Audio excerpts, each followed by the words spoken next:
Welcome to the Free Press Live, coming to you from the Free Press newsroom in Midtown Manhattan. I am Michael Moynihan, and you notice to my left, typically you see Batya Ungar-Sargon, but sitting in for her today. I think she's off at a Trump rally, maybe. We have another three-named friend, like a presidential assassin, Mary Katharine Ham. They always have three names. That's what I mean. Yeah, and I'm just going to smile right through that comment. All right, we got a great show today. Free Press reporter Maddie Rowley, if you've been reading the Free Press, you probably saw her in-depth investigation into sex trafficking on the southern border, which has exploded since 2021. We also have Free Press editor Ollie Weissman, who is joining us from D.C., to talk about the Free Press editor's call to CBS to release the full transcript of Kamala Harris's interview on 60 Minutes. And she ain't here, guys, but we have a special debate because of the magic of technology between Batya Ungar-Sargon, the Trumpy, and the FP's anti-Trumpy, Joe Nocera, about Joe's Trump derangement syndrome. She might have it in a different direction, too. But first, we are 19 days from the election. Can you believe 19? That? 19 days from the election. All right, let's I'm sure it'll be over right away. No, it's going to be, it'll be that day. We'll find out. Let's now take a look at what the presidential candidates have been up to lately. All right, former President Trump has been making headlines. He's always making headlines for suggesting that the military should be deployed on Election Day to control the radical left lunatics. Let's take a look at what Trump said to Maria Bartiromo. I got her name right on Fox News. What are you expecting? Joe Biden said he doesn't think it's going to be a peaceful Election Day. Well, he doesn't have any idea what's happening in all fairness. He spends most of his day sleeping. I think the bigger problem is the enemy from within, not even the people that have come in and destroying our country. By the way, totally destroying our country. The towns, the villages, they're being inundated. But I don't think they're the problem in terms of Election Day. I think the bigger problem are the people from within. We have some very bad people. We have some sick people, radical left lunatics. And I think they're and it should be very easily handled by, if necessary, by National Guard, or if really necessary, by the military, because they can't let that happen. All right, that's a totally normal thing to say. And the Vice President Harris responded to Trump's comments at a rally in Pennsylvania. Have a look. He's talking about the enemy within our country, Pennsylvania. He's talking about that he considers anyone who doesn't support him or who will not bend to his will an enemy of our country. It's a serious issue. He is saying that he would use the military to go after them. Think about this. And we know who he would target. And we know who he would target because he has attacked them before. Journalists whose stories he doesn't like. Election officials who refuse to cheat by filling extra votes and finding extra votes for him. Judges who insist on following the law instead of bending to his will. All right. I don't know about that, but we've had 9 years of this stuff, Mary Katharine. Yes. Enemies of the people, the media, enemies of America, et cetera. Can I ask you to, maybe you don't want to do this. If you don't want to do this, it's fine. Okay. Can you put a positive gloss on this? Not a positive gloss, but give a reading, because he's very bad at telegraphing his actual message.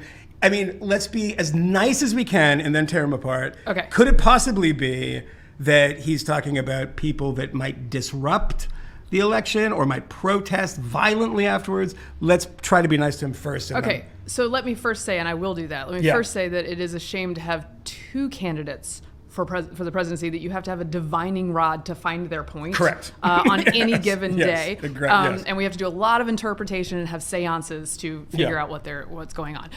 But I do think this was, if you listen to the full answer, which I did on Bartiromo's interview, it seems to be in the context of the idea of post-election or election day violence. All right. So if we're talking about riots in the streets of major cities, which I do not think is out of the question. Not out of the question. Depending on the outcome Yeah. of the election, or in either outcome, or an uncertain outcome, it is not as insane as saying what Harris is saying, which she's filling in a lot. She's doing some divining herself and filling in a lot of blanks there. Yeah, this is about what he means by it. Yeah. Right? Yeah. So you can be guilty of going either direction. And often with Trump, I know that he has said something cray, and also that what people are saying about what he said is going to be exaggerated. So I got to do a lot of work here. You know, this is what makes it so hard to, talk about Donald Trump, for this past decade. I mean, I've been talking about him for a long time, and sometimes people say,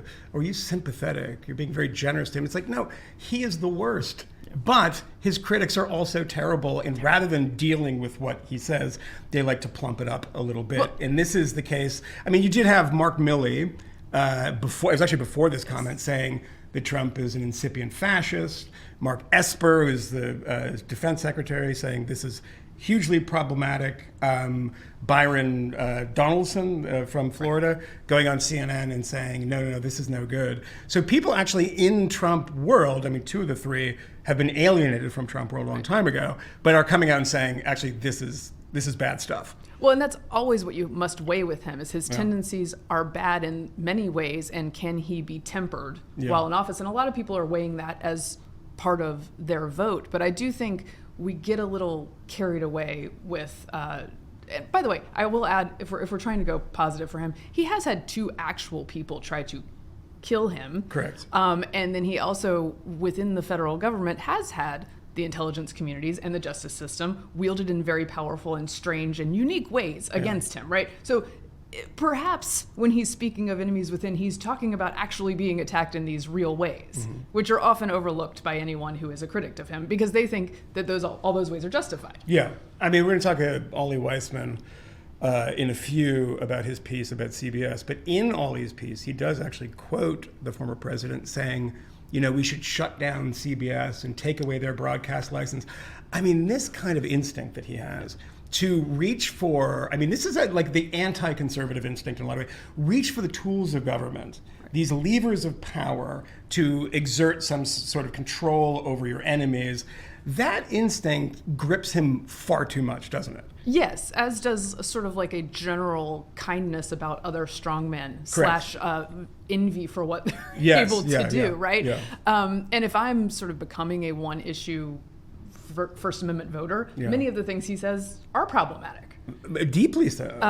The problem that we always have in weighing Donald Trump is that often those in media or left of center do not weigh the threats of the other side. And as a voter who's concerned about something like this, I'm actually just weighing threat against threat, which I think the two of us have usually been in agreement about. I'm not looking for a politician to save me. I don't think any of them are going to align with all my values. So I'm just looking for the least sucky one. Yeah. And that's my philosophy.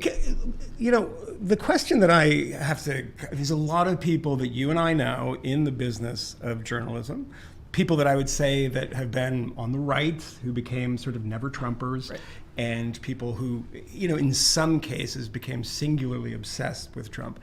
Those people, when you say, well, I don't know who I'm going to vote for. Let's just say that. I mean, I know who I'm voting for, and it's neither of these people, by the way. I've said this on the show. That is a choice, people. Not voting is a choice. Throwing your vote away is also a choice. It sends a message. You have the freedom to do that. You have the freedom to do that for now. But when people say, when you say, well, I'm maybe somewhere in the middle, and they hyperventilate and say, how could you possibly entertain this person who says things like this, right? People that your former boss, Bill Kristol, says this quite a bit. 60-odd million people don't care about that. Why do you think there's such a disconnect between the people like, certain people in the Beltway, mostly, former Republicans, kind of Republicans still, who say, voting for this guy is voting for fascism, it is voting for an authoritarian strongman. Why don't the people that you interact with, you're from Georgia, right? You've talked Georgia to people, and North Carolina. North Carolina, you've talked to people there that vote for Donald Trump. What do they not see? I think they're quite a bit more pragmatic than that. This is a lesson I had to learn real hard because I am more ideological than most voters. Correct. And that's actually true. If you're trying to interpret what real voters are reacting to, you can't be as ideological in your evaluation. So that's one thing. Two, I would say I think they're working against themselves by eliminating the possibility of this, major party candidate who's been elected president once already from their minds as a possibility. It makes you unable to convince people that that's the wrong choice because you're just saying it's off the table, stop doing that. And I don't think that that is a compelling argument for people's economic situation, which is often what they're using to make their pragmatic choice. It is. And I wonder, one thing is I wonder if Donald Trump does these things, says these things, these outrageous things, because he believes them or because he thinks they resonate with voters. And I think what you're saying in a way is that they're not particularly ideological and they kind of sort things. They don't, this is not important to them. And I wonder if Donald Trump means these things or if he thinks this projects a strength that voters and the people he sees at rallies actually like. That's what I don't know. I think it's just sort of a political savantism. Is that what it is? He gets a feel for what might work. He does get a feel. Things come out of his mouth. Yeah, and before we move on to the next thing, I just want to point out that the Muslim ban, I think that was the first one that I noticed, was literally a response to the crowd. He's like, oh, really? You guys are into that? Let's and do it that. became policy. That's how they make policy. Is like, am I hearing you? It's like judging from the crowd noise. The decibel meter is like, that's policy. Let's choose that. Yeah, all right.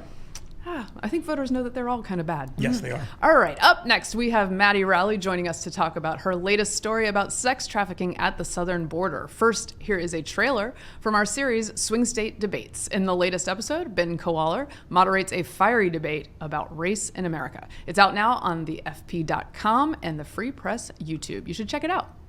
Milwaukee is inherently one of the racist cities in the nation. Most segregated in the nation. There are only 2 races in this country that face legal discrimination, and it's whites and Asians. Why do we need to help everybody and not help the people that are here? Would you concede on some level that 50 or 60 years of affirmative action is a form of reparations? Hell no. Oh, no. Everybody else got a big check. You would like me to bear responsibility for actions committed in the past? No, that's what you're saying. That's not what I'm saying. I just said what I'm saying. Rhonda's saying that if she talks about you don't want to hear what I'm saying.